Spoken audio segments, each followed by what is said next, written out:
Assalamualaikum warahmatullahi wabarakatuh. Perkenalkan, nama saya Dian Hardani.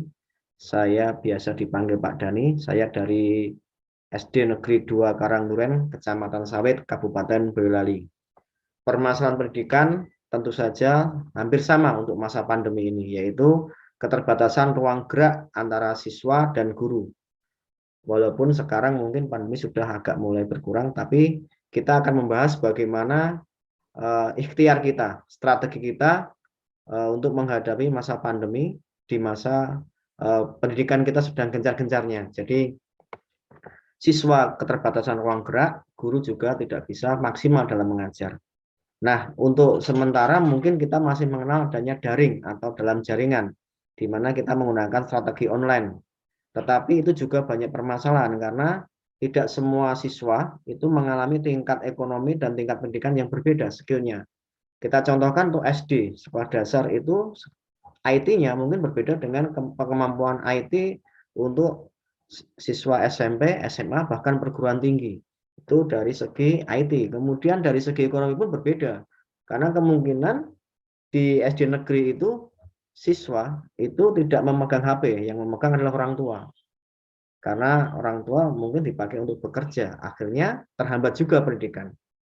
Tetapi saya masih ingat sebuah pepatah Arab yang mengatakan atoriku ahamu minal madah. Artinya apa? Artinya bahwa strategi itu lebih penting dari materi. Jadi guru memerlukan strategi bagaimana mengajar, siswa bisa, guru juga bisa memiliki ruang yang sangat banyak. Maka itu saya memberikan sebuah tema, yaitu ikhtiar pendidikan di masa pandemi, yaitu menggunakan blended based learning. Jadi untuk materi coba saya share screen sebentar ya. Nah, blended learning atau ikhtiar pendidikan di masa pandemi. Apa itu blended learning? Pengertiannya adalah konsep blended learning merupakan cara pembelajaran di mana menggabungkan strategi. Ingat, menggabungkan dua strategi, yaitu pembelajaran di ruang kelas dan pembelajaran jarak jauh. Artinya apa? Kita tatap muka, di blended atau digabungkan dengan pembelajaran online. Penerapan pembelajaran campuran merupakan cara inovatif untuk meningkatkan keberhasilan peserta didik dan pelatihan. Ini harapan kami. Semoga dengan cara ini siswa bisa mendapatkan yang menjadi haknya, yaitu pendidikan. Nah, untuk manfaat dari blended learning itu kita coba kaji. Yang pertama adalah blended learning ini campuran dari tatap muka dan daring atau daring dan luring ini. Yang pertama adalah lebih fleksibel. Fleksibelnya di mana? Bahwa blended learning menerapkan pembelajaran kombinasi antara daring dan tatap muka.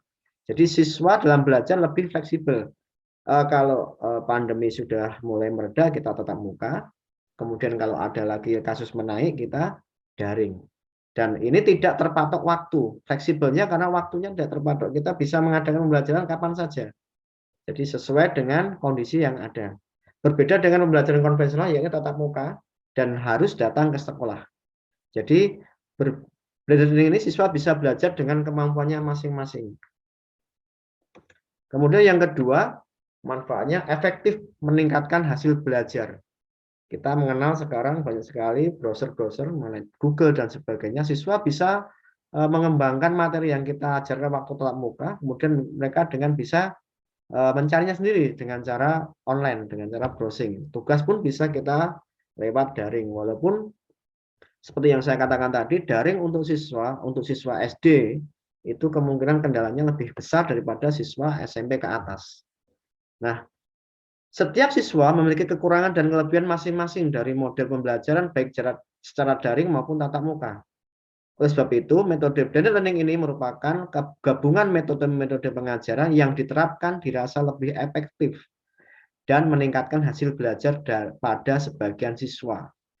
Ini sudah dilakukan uji di negara luar, yaitu hasilnya menunjukkan tingkat membacanya lebih tinggi. Ketika kita memberikan sebuah materi, kemudian siswa disuruh mengeksplor di rumah dengan cara daring, dengan cara mencari browsing di Google, itu mungkin siswa akan lebih paham lagi. Ketika siswa terbatas di sekolah, kita hanya mengajar hanya 2 jam misalnya, kemudian siswa di rumah dia bisa mencari lagi dengan cara daring, dengan cara browsing mengenai materi yang kita ajarkan, dan itu menjadi sebuah eksplorasi dari siswa sendiri. Siswa jadi bisa lebih tahu dari yang kita ajarkan. Ini efektivitasnya. Kemudian yang ketiga, metode ini memudahkan siswa terlibat dalam pembelajaran. Jadi siswa mudah sekali dia, apa yang kita ajarkan mereka bisa mencari sendiri di rumah. Jadi dalam kehidupan sehari-hari pun mereka bisa melihat. Misalnya kita mengajarkan tentang candi, tentang sejarah bagaimana candi itu dibuat dan sebagai di sebuah kerajaan. Siswa mencari sendiri.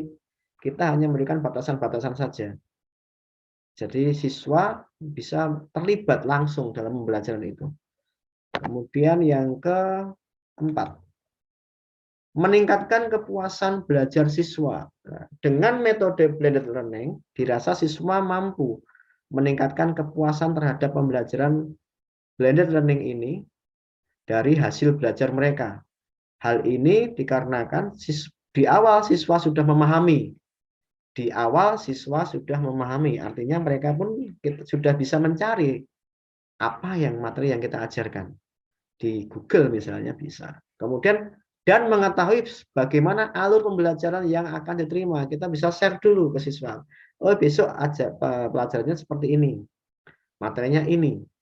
Kalian bisa melihat dulu di Google. Acaranya seperti ini. Kemudian nanti di sekolah kita bisa tinggal bahas mungkin. Atau dibalik. Di sekolah kita ajarkan materi. Kemudian kita mengajarkan siswa untuk bagaimana browsing di internet. Kemudian mencari eksplorasinya bagaimana. Kita mencari. Misalnya candi. Candi ternyata di Indonesia ada banyak sekali. Candi ada jenis dari candi Hindu, candi Buddha, dan sebagainya. Nah, ini adalah tingkat kepuasan siswa. Siswa jadi tahu, jadi tidak hanya berangan-angan dan berimajinasi, oh candi seperti ini. Mereka hanya tahu dari buku pelajaran. Tapi ketika mereka browsing, mereka akan tahu ternyata bentuk candi secara real itu seperti ini. Kemudian yang kelima, meningkatkan partisipasi siswa. Pada pembelajaran konvensional yang harus menuntut siswa untuk datang ke kelas, biasanya siswa cenderung lebih berperan pasif. Ini jamak ya kita tahu.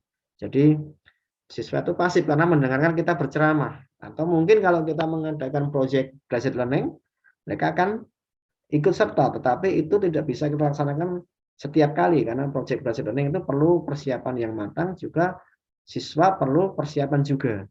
Jadi secara umum kita mungkin masih menggunakan metode ceramah ketika kita mengajar secara konvensional. Tapi ketika blended learning ini di kelas kita mengajarkan materi, di rumah atau mungkin juga di sekolah mereka bisa mengekspor apa yang kita ajarkan materi itu. Jadi ini memicu siswa untuk aktif. Jadi siswa itu akan punya rasa ingin tahu. Nah, kita lihat kalau siswa online dengan game itu mungkin siswa akan tahu banyak macam-macam game dan cara mengatasi game itu supaya menang. Nah, ini kita manfaatkan keinginan tahu siswa itu ke dalam materi kita. Jadi kita mengajarkan, kemudian kita menganalisa, siswa kemudian mengajarkan tugas di rumah, kita beri poin-poin, siswa tinggal mencari. Ini bisa meningkatkan partisipasi siswa. Jadi siswa itu berpartisipasi dengan ikhlas. Mereka tidak terpaksa membuka buku. Mereka tinggal cari Google. Nah, itu dengan bisa berselancar, senang-senang. Ini adalah efektivitas dari pembelajaran blended learning. Jadi kita tatap muka, siswa juga bisa dengan cara dalam jaringan atau daring. Nah, tentu saja metode blended learning ini mempunyai kelemahan yang juga sekaligus menjadi tantangan bagi kita. Kelemahannya yaitu tentang ketergantungan pada teknologi. Karena metode blended learning ini merupakan kombinasi pembelajaran secara daring dan pembelajaran tatap muka dijadikan satu, masih bergantung pada teknologi. Padahal kita tahu sekolah yang mulai menerapkan blended learning itu harus memiliki alat, fasilitas, dan infrastruktur serta dukungan keuangan yang mendukung kebutuhan. Jadi guru mengajar dari sekolah, ya juga ada fasilitasnya, minimal ada wifi, kemudian ada perangkatnya, kemudian juga ada perabot-perabot yang lain untuk membuat video pembelajaran dan sebagainya. Nah, ini apakah di semua sekolah seperti ini? Tentu saja jawabannya ya relatif, karena kita tahu bahwa negara kita negara yang sangat majemuk. Itu dari segi kemajemukan budaya saja, belum lagi tingkat pendidikan di SD, SMP, SMA tentu berbeda, baik sumber daya manusianya maupun infrastrukturnya. Mungkin kita punya laptop, mungkin kita punya media-media, tapi WiFi tidak ada, sama saja. Nah, ini menjadi sebuah tantangan, maka perlu adanya pemerataan jaringan. Saya mendengar pemerintah sudah merancang jaringan-jaringan WiFi mengajak di segala tempat di pelosok pulau. Alhamdulillah, mudah-mudahan ini menjadi sebuah solusi bagi tantangan sekaligus kelemahan dari blended learning ini. Kemudian tantangan yang kedua atau kelemahannya yaitu membutuhkan pengetahuan. Ketika alat sudah ada, nah kita lihat pengetahuannya gurunya bagaimana. Guru dituntut untuk menguasai teknologi.